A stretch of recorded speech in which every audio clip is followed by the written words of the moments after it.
Happy day. In this session, we are going to talk about the guidelines issued by Press Council for covering issues related to HIV and AIDS.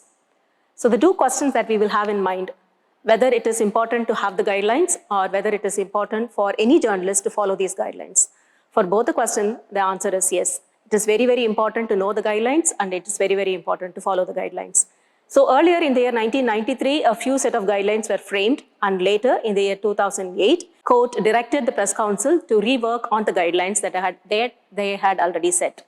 So this was based on a writ petition filed by the National Network of Positive People against a reportage that was filed in a newspaper describing the death of a child with HIV and AIDS.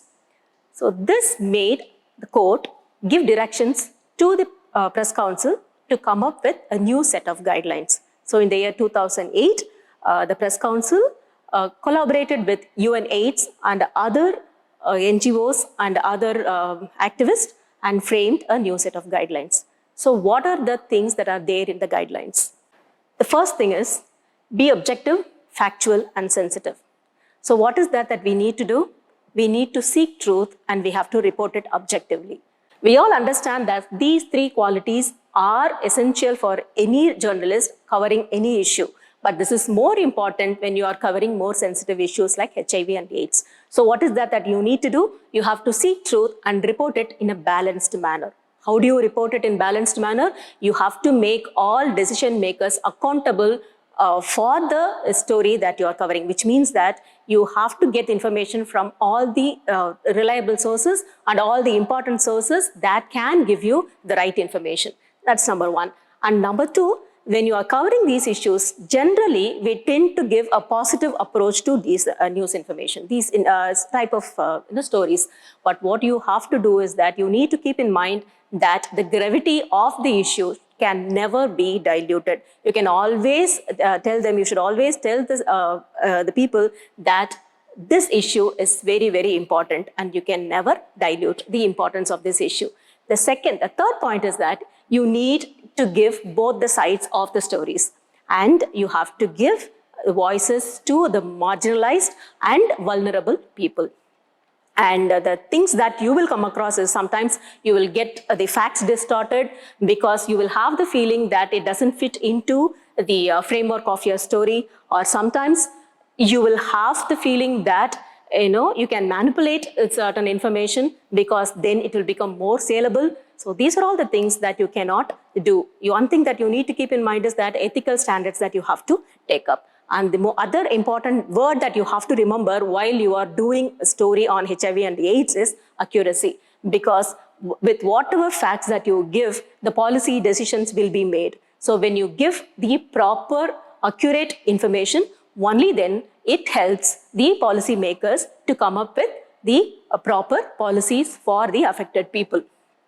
So while doing this, you have to be very careful with the information that you give because it pertains to scientific and medical details as well as statistics.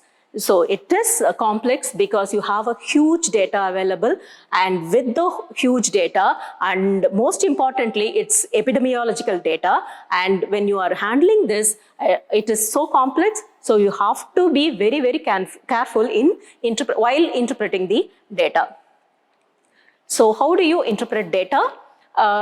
Sometimes, you will be working on the story with some information taken from the data bank, or sometimes you will be working only on the data itself. But for anything, you need to get the expert's opinion to substantiate your viewpoint. And other important factor that you have to remember is the language. And we all know that terminology keeps changing because this is the guideline that was given in the year 2008. But now there are a lot of changes that have happened in the terminology, and a reporter should keep himself updated with the terminology, with the changing terminology, and therefore he has to use the proper word while covering those important stories. And non-stigmatizing is an important word that you have to remember, because when you cover a news item, when you write about HIV, AIDS affected people, and care should be taken that you don't stigmatize. So terminology that we use must be appropriate and non-stigmatizing. So this non-stigmatizing is a word that we need to remember because it has to give a positive approach to the issue, and also it talks about the positive side of the people who are infected with HIV and AIDS. So terms like AIDS carrier, prostitute, drug addict, AIDS patient, victim, sufferer, all these things should be avoided. And this is another most important thing that you need to remember, debunking myths. Most of the time, you will come across people claiming that they have found out some medicines for prevention and transmission of AIDS. So this, unless or otherwise it's scientifically proven, you can't take this as facts and write a report on this, because this will definitely, you cannot subscribe to all these claims because it is not scientifically proven. Though you might be an ardent follower of the traditional medicines, but whatever it is, if that is not scientifically proven, you can't take it. And then while using the photographs, illustration, cartoons, you have to ensure that everything is positive and there is no negative implication. And the discrimination has to be avoided. There is no need to talk about the caste or the community while talking about this. So those things have to be avoided. And mode of transmission is very, very important. But at the same time, while you are covering this, there is nobody has the right to pass the value judgment on the people. So the importance should be given to the infection that's being carried on, and what is the situation of the people in the office, in the workplace, so whatever it is, but the importance should be given only to the people who have infected or have been infected with the disease, but the mode of transmission should not be taken into consideration seriously. And the important aspect of this is about child-related stories. There are so many children who are affected with HIV, and it's very, very important when you cover stories based on them.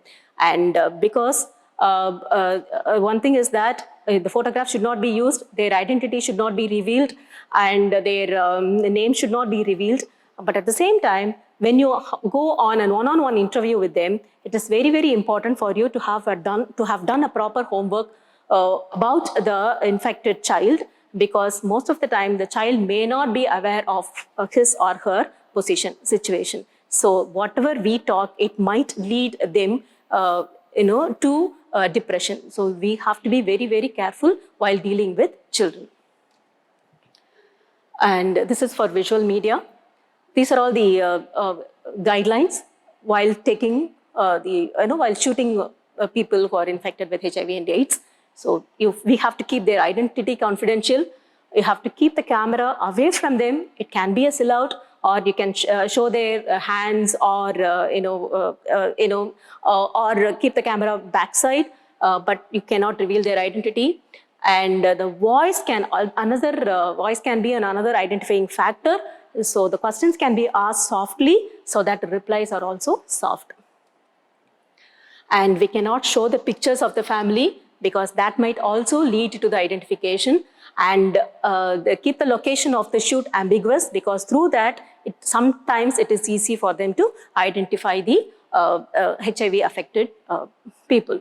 So establish the concerned person's journey through a third party's voice whenever possible. So there is always a voiceover, so that the voice of the person infected with disease cannot be heard, and that might not lead to the identification. So there is no hidden camera, and portray them as individuals instead of portraying them as victims. So whenever possible, obtain written consent. So this is very important to remember. They might give you a written consent because probably they may not know the impact that the visual media will have. So you have to tell them that what it might result into. So that is very, very important. So though you have a written consent, you need to be taking an ethical decision while revealing their identity. So just to sum up, these are all the points that we need to remember. One is be objective. Second is be accurate and give both the sides.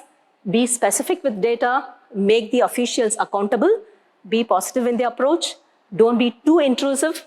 Don't pass on value judgments. Don't reveal the identity of the concerned people. And most importantly, respect the subject.